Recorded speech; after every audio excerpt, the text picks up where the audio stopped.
There's been attacks from Gaza to parts of Jerusalem, and there's been reprisals from the Israelis. We'll talk about all of that. There's also marches, certainly in South Africa. We'll get some thoughts from the South African BDS coalition in terms of what their planned marches are around the country, including Durban, Cape Town, and Johannesburg, besides many others. So we'll get details on that. But let's find out firstly what is the very latest and maybe the short and long-term solutions around Israel and Palestine and that ongoing conflict. And don't forget, your views do matter. So you can WhatsApp, text or voice note 061 766 0355. What's the long term? What's the short term solution? What's the immediate solution and the long term in resolving the Israeli Palestinian conflict? Okay, Dr. Haider Eid is with me, the associate professor at the Al Aqsa University in Gaza. Appreciate your time. Assalamu alaikum, and thank you for joining me, Dr. Eid. Wa alaikum salam. Thank you for having me on your show, Ashraf. Thank you. Thank you. All right. So, first of all, let's just get an update. I mean, this is a dynamic story that seems to be changing every few hours. Okay. As someone who's closer to the action than I am, what can you tell us in terms of some of the developments in the last 24 hours? Well, I think to understand what is happening, Ashraf, we need to put all the events that have been going on in the last 24 hours in a context. First, I'm sure that you've already reported that so far, 24 Palestinians, including 9 children and 1 woman, were killed in the Israeli bombing attacks, aerial attacks across the Gaza Strip. But those aerial attacks were rather concentrated more on the northern town of Beit Hanun. About 4 to 5 hours ago, an F-16 attacked a residential building in the Shati refugee camp, which is about actually 5 to 7 kilometers from where I live, and that resulted in the deaths of 3 people, including a woman and her disabled child. But all of that happened and came at the end of a day of a violence that began, as you and your listeners know, began in occupied East Jerusalem. All the eyes were focused on East Jerusalem and Sheikh Jarrah, the Sheikh Jarrah neighborhood in Jerusalem, where Israeli forces assaulted, people who went for prayers. It's the end of Ramadan. So they assaulted worshippers at Al Aqsa Mosque compound, injuring hundreds. And I'm sure you must have seen the scenes of brutality in Jerusalem, which of course generated outrage and anger amongst Palestinians and their supporters. Even you people in South Africa decided to march on the Israeli embassy.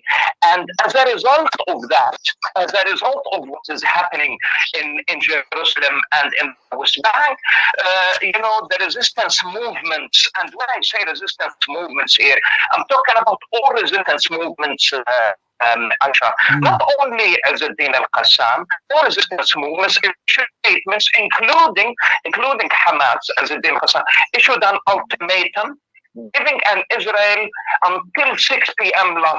yesterday, to withdraw its forces from Jerusalem and release all detainees, which did not happen and ultimately led to the escalation we're talking about right now. Let's rewind a step back in terms of the forced takeover of the homes in that Sheikh Jarrah district area, and then around the precinct of the Masjid al-Aqsa. I mean, was there an official response from the Israeli government in terms of why were these forced entries into those homes, taking over them? Why were they allowed? Number one, and the second part, on the repeated basis, why was the mosque precinct stormed? I mean, what is the official position from the Israeli side? I'm sorry, I lost most of your question, but you are asking about why and the reasons why Israel is allowed to do all these things. Am I right? Sorry, I lost you. You were breaking up for a bit because we're speaking on WhatsApp and our lines are terrible here these days. No, go ahead. Yes, I'm asking, did the Israeli government actually say why they've allowed their forces to attack the Masjid al-Aqsa precinct in particular? Well, Ashraf, as Israel does not need an excuse. And this is one of the problems that we have usually, with Western media. When we, the victims of this process of colonization, the victims of a regime of apartheid, colonialism, ethnic cleansing, and even incremental genocide in the Gaza Strip. We are, asked to respond to Israel's, justifications of its war crimes and crimes against humanity that has been committing against the indigenous population of Palestine since 1948. Mind you, Ashraf, only 2 weeks ago, Human Rights Watch came up with, a fantastic report, accusing Israel of committing the crime of apartheid and war crimes in Palestine. And what I'm interested in, apartheid is a crime against humanity. You people of South Africa know this very well. But there has been this fight, and Israel's claim that Jerusalem is its eternal capital city, and that is why every single year they have been celebrating the occupation of Eastern Jerusalem. Of course, all of Jerusalem is Palestine, but they have been celebrating every year, in a parade that they call, the Jerusalem Parade, since 1967 until today, and that was the beginning. This year, of course, which led to the Palestinians of Jerusalem, etc., deciding to pray at Al-Aqsa Mosque and stop, this parade. And that is what happened yesterday. Okay. After the ultimatum issued in Gaza, and by the way, Ashraf, I'm not only talking about Jerusalem and Gaza. Last night, we saw people taking to the streets of Haifa, Yafa, Palestinians in 1948. So we are talking about a historical moment, a juncture where all Palestinians, not only those living in the West Bank and the Gaza Strip, even 1948, and even in the diaspora, taking to the street in order to say enough is enough to Israel. Yeah. Okay, so two quick things here. I understand there were attacks from the Gaza side, by whom against certainly to Jerusalem, and then there were reprisals from the Israeli side, right? Just help us understand what happened there. Yes, exactly. That is what happened after the ultimatum. Right before the ultimatum, we were expecting something, but we're not expecting, the resistance movements to fire rockets. And what happened is that, after firing the rockets, a spokesperson, Hamas spokesperson, said that those those rockets were fired at occupied Jerusalem, and that is the point. In response to Israel's crimes and aggression against the holy city, and its abuse of the Palestinian people in Sheikh Jarrah and Al-Aqsa Mosque, and of course that led to Israel attacking the Gaza Strip and to the martyrdom of 24 people. Okay, now here's the question, right? I've asked that question to others, maybe a short answer for today, because we'll speak to you again some other time. What's the immediate solution and what's the long-term solution to this ongoing Israel-Palestinian conflict? Before I answer that question, and I'm sure we need hours to talk about this, and when you visited Gaza, Ashraf, we discussed this, but look, the first response that came from Israel was by the Israeli Prime Minister Benjamin Netanyahu, who said that Israel would respond, I'm quoting, Israel would respond with great force, and whoever attacks us will pay a heavy price, and we are paying a price. And then after that, the Israeli cabinet, Israeli ministers approved, an aerial offensive against the Gaza Strip, and they said that this will take a few days. So what is the solution to all of this? Ashraf, what was the solution to apartheid? What was the solution to the Charleville massacre? The solution is a sustained campaign of boycott, divestment, and sanction, a military embargo against apartheid Israel until it complies with international law. every single time you people interview me, I tell you the same thing. You South Africans expected the international community to boycott the apartheid regime, to divest from it and from companies benefiting from its oppression of the indigenous Africans.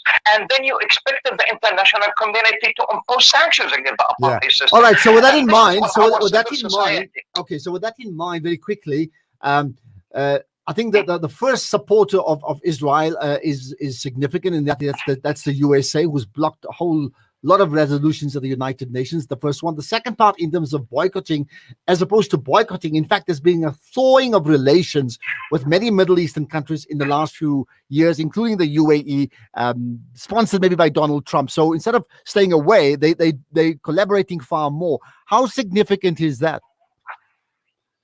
Absolutely. I mean, this is extremely significant. I mean, the first thing with regards to the United States of America, if you remember, the United States of America supported the apartheid regime. It took the international community, Ashraf, more than 30 years to heed the call made by the oppressed South Africans. I mean, until the mid-80s. I mean, Margaret Thatcher, Ronald Reagan considered Nelson Mandela a terrorist, considered the ANC a terrorist organization, and even the South African Communist Party and all the other, anti-apartheid, activists in South Africa.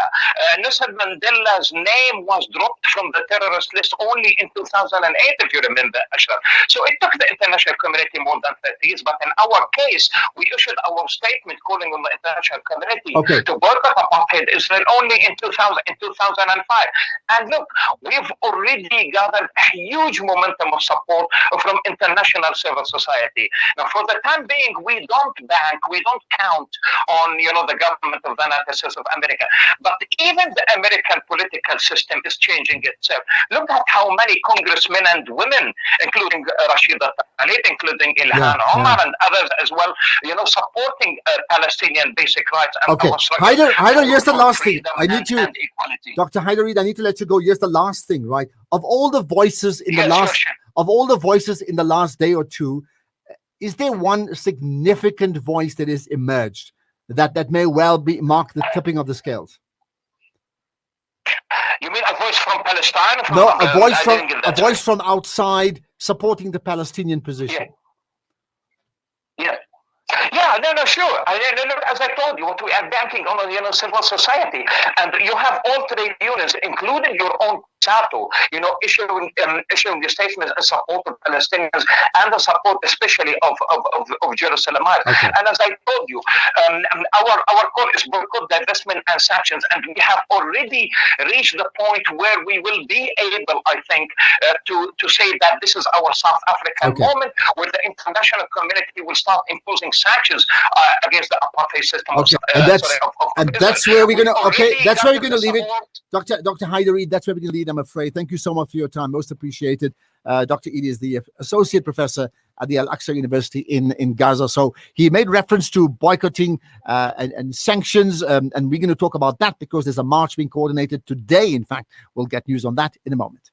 Looking to get your kick? Kiki's have now reopened on 235 Matthews Maiwa Road in Durban. Head on over for the Taste with Kick. We offer something scrumptious for everyone in the family. Wraps, chicken tikka, burgers, tender grills, mocktails, milkshakes, and so much more. Corporate and events catering available. Visit our social media pages for more info or call 031 209 0119. Kiki's, the Taste with Kick. What makes Randery Jewelers the optimum place for your memorable gift? Is it our range of exclusive, high-end, luxurious jewellery? Or is it